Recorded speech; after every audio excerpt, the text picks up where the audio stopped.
اس وقت پوری دنیا ایک بات پر متفق ہے کہ ڈونلڈ ٹرمپ کے ہاتھ میں سپر پاور کی صدارت ہونا دنیا کی سلامتی کے لیے ایک بہت بڑا خطرہ ہے۔ دانشور سمجھتے ہیں کہ ڈونلڈ ٹرمپ دراصل ڈونلڈ ڈک ہے، ایک کارٹون جو خود کو ساری دنیا سے سمارٹ سمجھتا ہے۔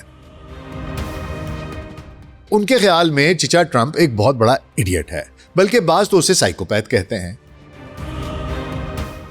کیا آپ جانتے ہیں کہ خود جیفری ایپسٹین کا دماغ کس نے اتنا خراب کیا تھا کہ اسے انسان سے شیطان بنا کر رکھ دیا؟ کہا جاتا ہے کہ وہ ایک کتاب ہے، جو کتاب 3 سال کے بچوں کے استحصال کی ترغیب دیتی ہے۔ تو کیا ایپسٹین فائلز کے پیچھے بھی اسی کتاب کا شیطانی اثر ہے؟ جو کتاب کہتی ہے کہ معاذ اللہ خدا بھی خطا کر سکتا ہے اور پھر کسی بیوہ کی طرح بین بھی ڈال سکتا ہے، تصوے بھی بہا سکتا ہے۔ جس کتاب کو کسی غیر ماننے والے تک پہنچا دینے کی سزا موت ہے، واقعی اس کتاب پر لگنے والے یہ الزامات کیا واقعی سچ ہیں؟ سچ ہیں تو لاکھوں لوگ اسے مقدس کیوں مانتے ہیں؟ یہ کتاب تلمود کیا الہامی کتاب ہے؟ اس کی تاریخ کیا ہے؟ یہ کس نے لکھی، کب لکھی، کیوں لکھی؟ اس پر لگنے والے الزامات کی حقیقت کیا ہے؟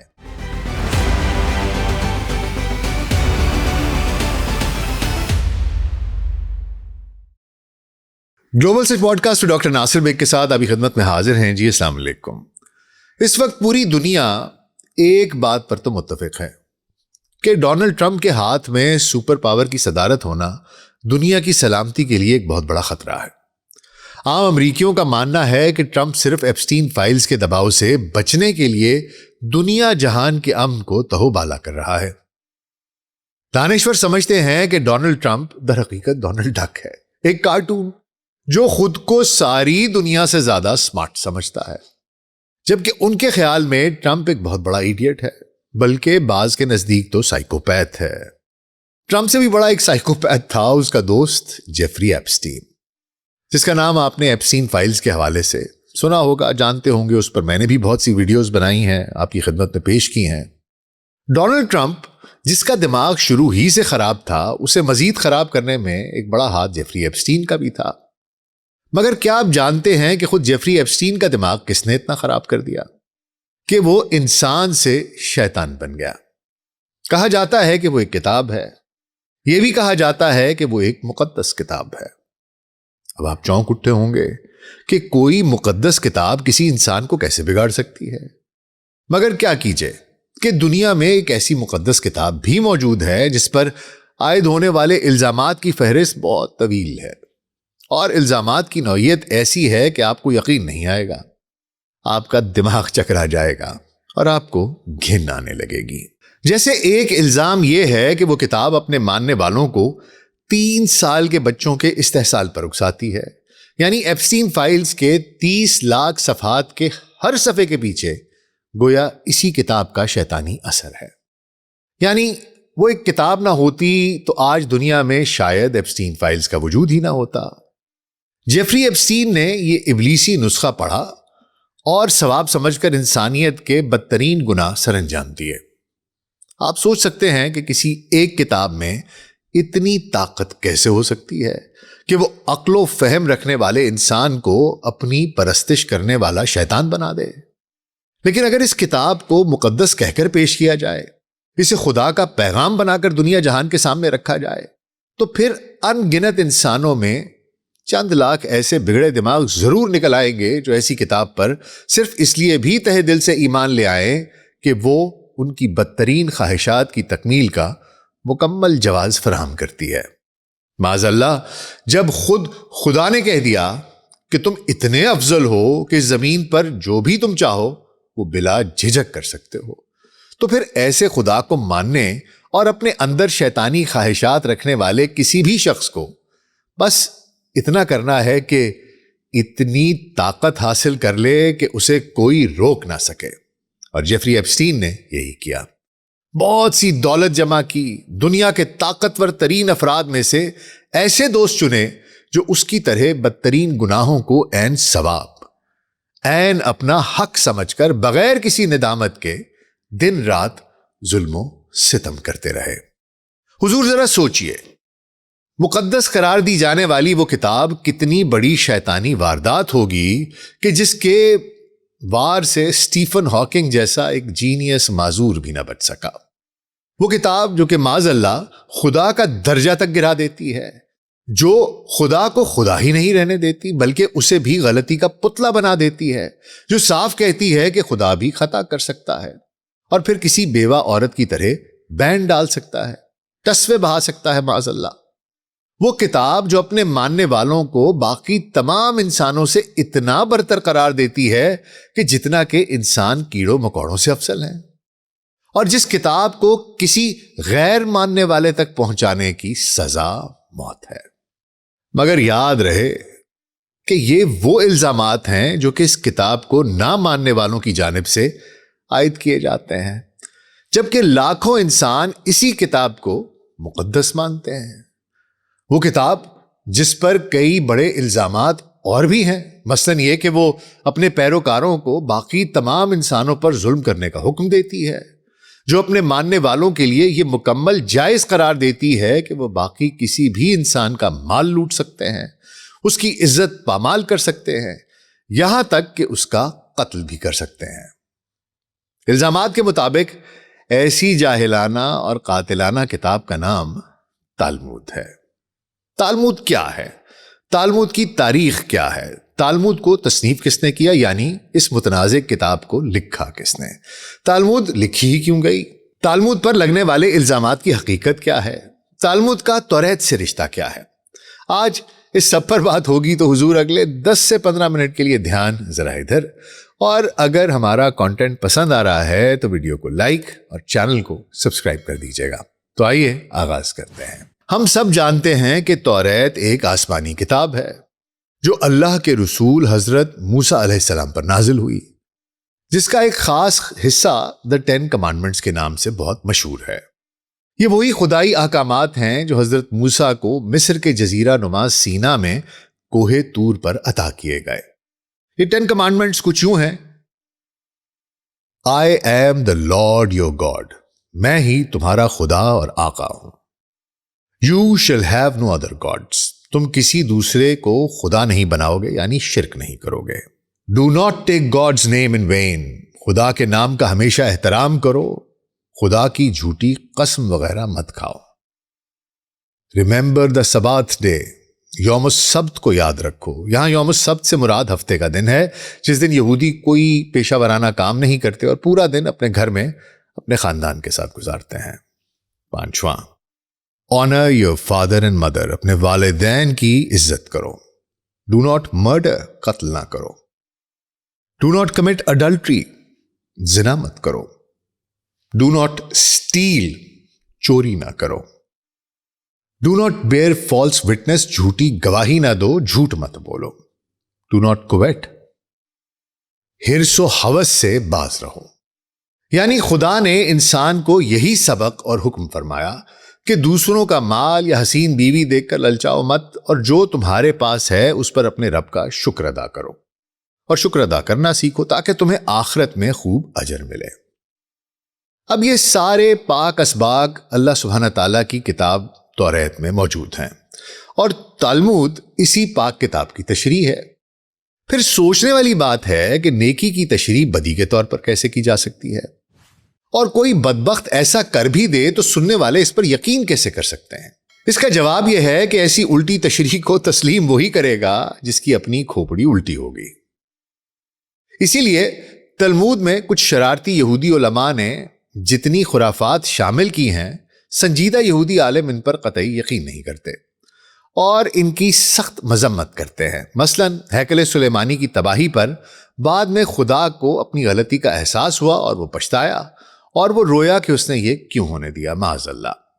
جو لوگ نہیں جانتے ان کے لیے عرض کر دوں کہ ہیکل سلیمانی، جسے انگریزی میں The Solomon's Temple کہتے ہیں، یعنی اسرائیل کا مقدس ترین عبادت خانہ تھا، جسے حضرت سلیمان علیہ السلام نے تقریباً 957 قبل مسیح میں یروشلم میں تعمیر کروایا۔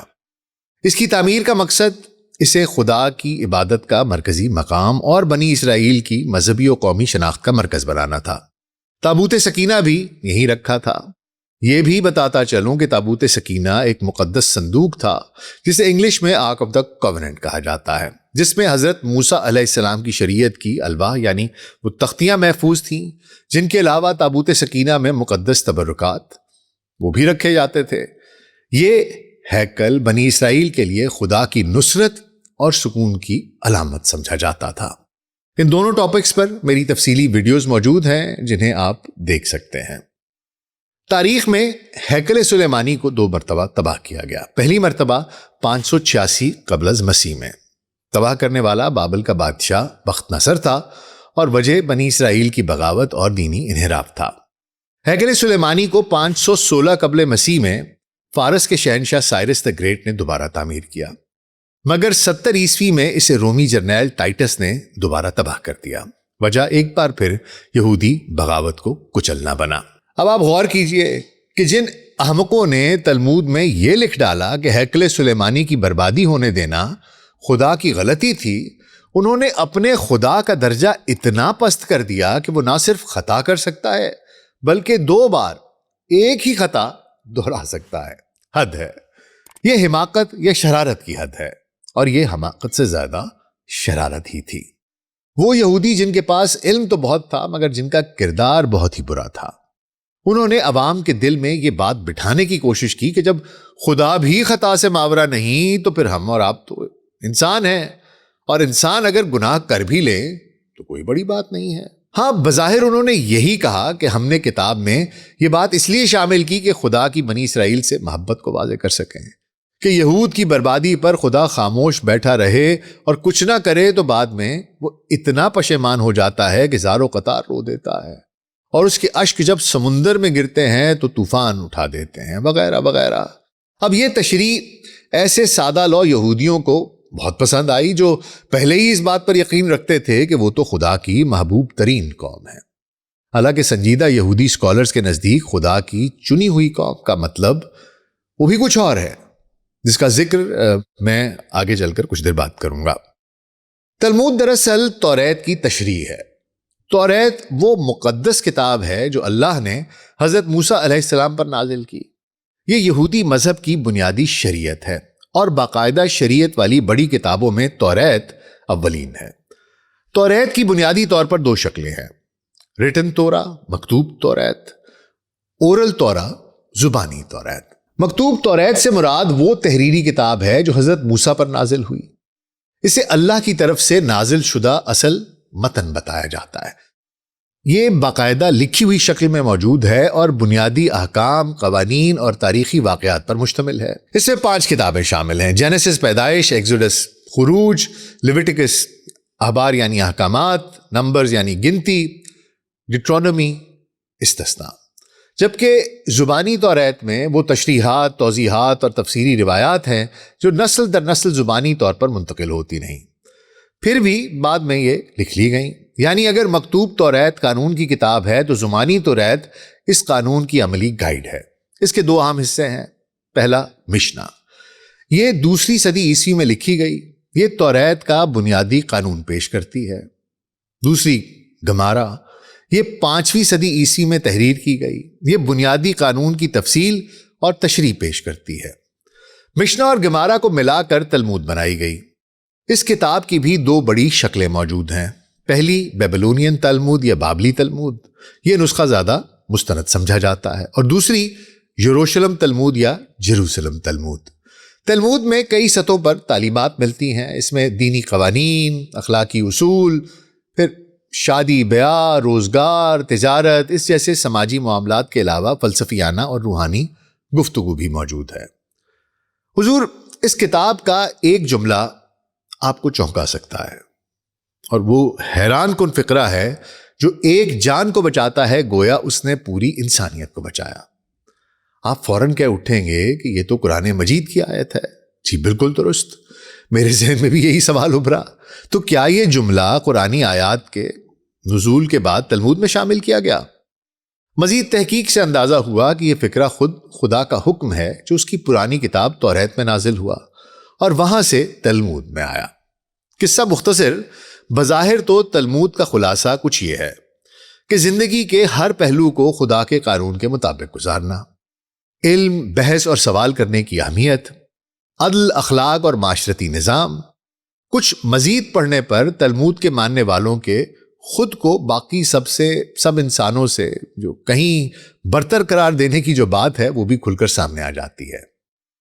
وہاں لکھا ہے you are chosen for duty not for privilege, یعنی ایک یہودی باقی انسانوں سے محض اس لحاظ سے برتر ہے کہ اس پر اخلاقی ذمہ داری کہیں زیادہ ہے۔ تو کیا یہ تبدیلی بھی تلمود لکھنے والوں نے بعد میں کی، جب انہیں اپنے تکبر کے کھلے اظہار کی وجہ سے دنیا میں مار پڑنے لگی؟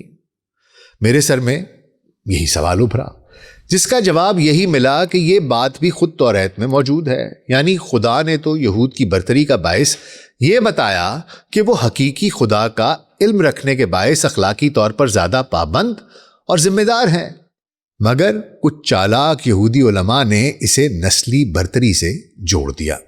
اب اگلا سوال بہت اہم تھا، کیا تلمود غیر یہودیوں کے خلاف نفرت سکھاتی ہے؟ اس بارے میں یہ جاننے کو ملا کہ سیاق و سباق سے ہٹ کر تلمود کے کچھ اقتباسات ایسے پیش کیے جاتے ہیں جن میں جینٹائلز یعنی غیر یہودی لوگوں کے بارے میں سخت یا منفی الفاظ ملتے ہیں، جبکہ وہ اقوال اکثر قدیم زمانے کے مخصوص حالات یعنی جنگ، ظلم، مذہبی کشمکش سے جڑے ہیں۔ پھر کئی جگہ غیر یہودیوں سے مراد خاص طور پر دشمن قومیں ہیں، نہ کہ تمام بنی نوع انسان۔ یہ تو وہی بات ہوگی جیسے اسلام سے بغض رکھنے والے بعض نام نہاد نقاد سیاق و سباق سے بالکل ہٹ کر ایسی کوئی آیت پیش کر دیتے ہیں، پھر تم انہیں غیر مسلموں کو جہاں پاؤ قتل کر دو، تو یہ اس جیسے ملتا جلتا ہے۔ اچھا، ایک اور بہت عام سوال، کیا تلمود کو خفیہ ہی رکھا جاتا ہے، اور جو اس اصول کو توڑے اور تلمود کو کسی غیر یہودی تک پہنچا دے اس کو سزائے موت ہی دی جاتی ہے؟ اس کا جواب بھی کافی دلچسپ ملا۔ تلمود صدیوں سے کھلی کتاب ہے جو دنیا بھر کی لائبریریوں میں موجود ہے، جس کتاب میں علم کی اہمیت اتنی زیادہ بیان کی گئی ہے کہ تلمود کے مطابق دنیا علم پر قائم ہے۔ تلمود میں سوال کرنا، بحث کرنا اور دلیل دینا باعث ثواب سمجھا جاتا ہے۔ کتاب میں مزید لکھا ہے کہ عدل کے بغیر دنیا قائم نہیں رہ سکتی۔ حیران کن امر یہ ہے کہ کتاب میں عاجزی کا سبق بڑی شدت سے پڑھایا گیا ہے۔ ایک جگہ لکھا ہے جو اپنے آپ کو بڑا سمجھتا ہے وہ چھوٹا ہو جاتا ہے۔ تلمود پر البتہ ایک الزام ایسا تھا کہ جس نے مجھے اندر سے ہلا کر رکھ دیا کہ کسی مقدس کتاب میں ایسی گھناؤنی بات کیسے ہو سکتی ہے۔ تلمود 3 سال کی بچی کے استحصال کو جائز کیسے قرار دے سکتا ہے؟ تحقیق سے اندازہ ہوا کہ مقدس کتاب کی کسی بات سے ایسا بےہودہ اور بھیانک مطلب جیفری ایپسٹین جیسے ابلیس پرست ہی نکال سکتے ہیں، ورنہ کتاب میں موجود بحث کا زاویہ ہی کچھ اور ہے۔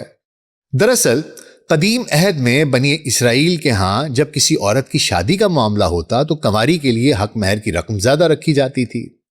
ایسے میں ایک ایسی لڑکی کی شادی کا وقت آیا جس کا نہایت بچپن میں ایک بار استحصال ہوا تھا۔ حق مہر کی رقم طے کرتے وقت لڑکی کی دوشیزگی کے بارے میں بحث چھڑ گئی۔ مقدمہ عدالت تک جا پہنچا اور اس دور کی عدالت نے یہ فیصلہ صادر فرمایا کہ نہایت کم عمر بچی کا پردہ بکارت کسی وجہ سے نہ رہے تو اسے کنواری ہی تصور کیا جائے گا اور اس کی مہر کی رقم کسی کنواری کی مہر کی طرح ہی طے کی جائے گی۔ اب کہاں یہ قانونی پیچیدگی اور حیاتیاتی پہلو، اور کہاں اس بات سے یہ شیطانی مطلب اخذ کر لینا کہ ننھی بچی کے استحصال سے کچھ فرق نہیں پڑتا۔ گو یہ بھی حقیقت ہے کہ ہر جگہ مسئلہ انٹرپریٹیشن کا نہیں ہے۔ کتاب میں کئی باتیں قابل اعتراض بھی ہیں، مثلا خدا کے دن کے 12 گھنٹے ہیں وغیرہ وغیرہ، مگر یاد رہے کہ تلمود خدا کی لکھی کتاب نہیں بلکہ انسانوں کی تحریر ہے۔ کسی پرجوش یہودی عالم نے اپنی طرف سے بڑا حساب کتاب کیا ہوگا اور یہ نتیجہ نکال کر کتاب میں شامل کر دیا ہوگا، جیسے ایک عیسائی اسکالر آئرلینڈ کے بشپ اور عالم دین جیمز اشر نے بائبل کی تاریخوں اور نسب ناموں کا تجزیہ کر کے دنیا کی عمر تقریباً 6000 سال بتائی تھی۔ انہوں نے 1650 میں اپنی مشہور کتاب اینلز آف دا ورلڈ میں یہ نتیجہ نکالا کہ تخلیق عالم 4004 قبل مسیح میں ہوئی۔ طرفہ تماشا یہ کہ ان کے اس حساب کو طویل عرصے تک عیسائی حلقوں میں معتبر سمجھا جاتا رہا، جبکہ آج سائنس پڑھنے والے اسکول کے بچے یہ بات سن کر ہنستے ہیں گے۔ حضور، خدا کی کسی کتاب میں کوئی غلطی نہیں ہو سکتی۔ کسی بھی آسمانی کتاب میں کوئی مسئلہ نظر آتا ہے تو اس کی وجہ ہر مسلمان جانتا ہے کہ ایک قرآن مجید کو چھوڑ کر اس کے سوا باقی ہر آسمانی کتاب میں انسانوں کی طرف سے تحریف و تبدیلی ہو چکی ہے۔ پھر تالمود تو کوئی آسمانی کتاب ہے بھی نہیں، تالمود تو الہامی کتاب توریت کی تشریح ہے جو انسانوں نے کی، اور انسان تو خطا کا پتلا ہے، اس لیے تالمود بھی غلطیوں سے پاک ہرگز نہیں ہے۔ پھر کہا جاتا ہے کہ کتاب میں جاری بحث و تمہیز کے باعث اکثر جگہ اس کا انداز بھی اتنا پیچیدہ اور مبہم ہو جاتا ہے کہ مختلف لوگ مختلف مطالب نکال سکتے ہیں، اور اسی بات کا فائدہ جیفری ایپسٹین جیسے ابلیس پرست لوگ اٹھاتے ہیں۔ خلاصہ یہ ہے کہ تلمود کے بارے میں سنجیدگی سے جانا جائے تو یہی معلوم ہوتا ہے کہ یہ کوئی شیطانی کتاب بہر طور نہیں ہے، بلکہ یہ خدا کی کتاب توریت کی وہ تشریح و تفسیر ہے جو کہ یہودی ریبائز یعنی انسانوں نے کر رکھی ہے، اور یہ کام انہوں نے ایک ساتھ نہیں کیا بلکہ یہ کام صدیوں میں ہوا ہے۔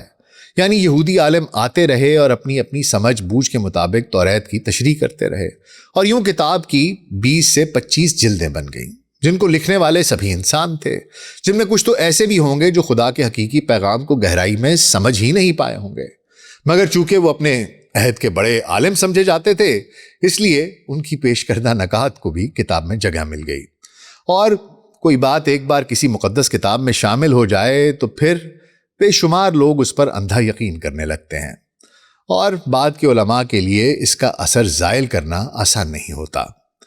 اس بات کو آپ اس طرح دیکھ لیجئے کہ جس طرح اردو نے میر و غالب سے لے کر اقبال اور فیض تک ہر دور میں عظیم شاعر پیدا کیے ہیں، آج اسی اردو ادب پر وہ قحط الرجال ہے، گویا کہیں کوئی مومن، کوئی داغ، کوئی ساحر، کوئی جان ایلیا نہیں ہے۔ ایسے میں آج اگر کوئی ذرا بھی اچھے شعر کہہ دے تو وہ شاعر اس عہد کی پہچان بن جائے گا اور اسے نظر انداز نہیں کیا جائے گا، حالانکہ اگر آپ پورے اسپیکٹرم میں دیکھیں ہسٹری کے تو اس کی اوقات کچھ بھی نہ ہوگی۔ شاید اب میری بات سمجھ رہے ہوں کہ ایسا وقت مذاہب پر بھی آ جاتا ہے، کبھی ایسا بھی ہو جاتا ہے کہ پوری صدی میں ایک بھی ایسا دماغ پیدا نہیں ہوتا کہ جو اپنے مذہب کی تعلیم اور تفہیم کا حق پوری طرح سے ادا کر سکتا ہو، وہ بھلے غیر معمولی ذہین و فطین نہ ہو مگر اپنے عہد میں باقی سب سے بڑا عالم ہو تو اسے اتنی اہمیت تو ضرور ملتی ہے کہ اس کی باتوں کو بغور سنا جاتا ہے اور اکثر کو مان بھی لیا جاتا ہے، چاہے وہ باتیں کتنی ہی سطحی کیوں نہ ہوں۔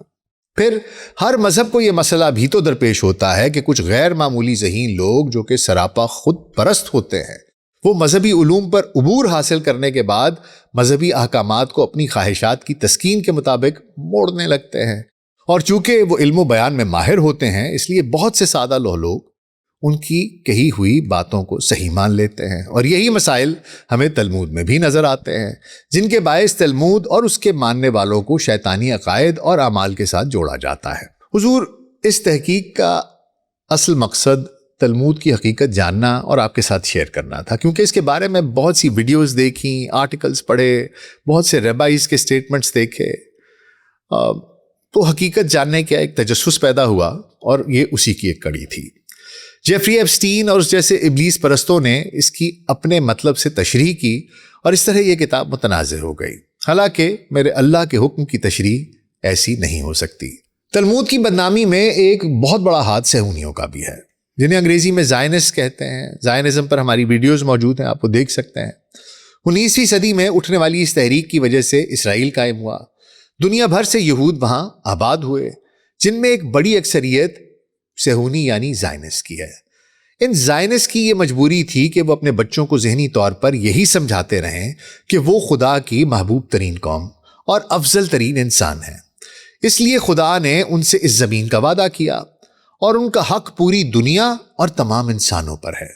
یوں انہوں نے خدا کے اس پیغام کو توڑ مروڑ کر پیش کیا کہ بنی اسرائیل کو خدا کی چنیدہ قوم ہے، حالانکہ توریت میں خدا نے بنی اسرائیل کو اس لحاظ سے برتر قرار دیا کہ وہ حقیقی خدا کا علم رکھتے تھے اور اخلاقی طور پر زیادہ پابند اور ذمہ دار تھے۔ جیسے قرآن مجید میں اللہ سبحانہ تعالیٰ فرماتے ہیں کہ تم میں سے زیادہ افضل وہ ہے جو زیادہ پرہیزگار ہے، زیادہ تقوی والا ہے۔ یعنی اللہ کی ہر کتاب میں انسانی فضیلت کا معیار اس کا بہتر اور پرہیزگار کردار ہی ہے، اور یہی پیغام خدا کی طرف سے توریت میں بھی تھا، مگر زائنسٹ نے اس پیغام کو اپنی نسلی برتری کے پروپیگنڈا کی خاطر استعمال کیا۔ اس پروپیگنڈا کے لیے انہوں نے توریت کی آیات کی تشریح اور تلمود کا سہارا لیا، جس میں یہود کی فضیلت کو آسمان پر چڑھا دیا گیا اور دوسری اقوام کو کمتر اور حقیر قرار دیا گیا۔ ان کی انٹرپریٹیشن جان بوجھ کر مس انٹرپریٹیشن بنا دی گئی. اسی لیے آپ کو زیادہ تر صہیونی لیڈرز اور ریبائز تورات سے زیادہ تلمود کا حوالہ دیتے دکھائی دیں گے. اس کی الٹی سیدھی تشریح سے اپنے شیطانی اعمال کا جواز تراشتے دکھائی دیں گے. جناب، یہ ہے تلمود اور یہ ہے تورات اور یہ ہے ان کی کہانی. امید ہے آپ کو آج کا پروگرام پسند آیا ہوگا. اپنا بہت خیال رکھیے گا. شکریہ. اور اگر آپ ہمارا کانٹینٹ فیس بک پر دیکھ رہے ہیں تو اوپر دیے گئے لنک پر کلک کیجئے اور پوری ویڈیو یوٹیوب پر ملاحظہ فرمائیں.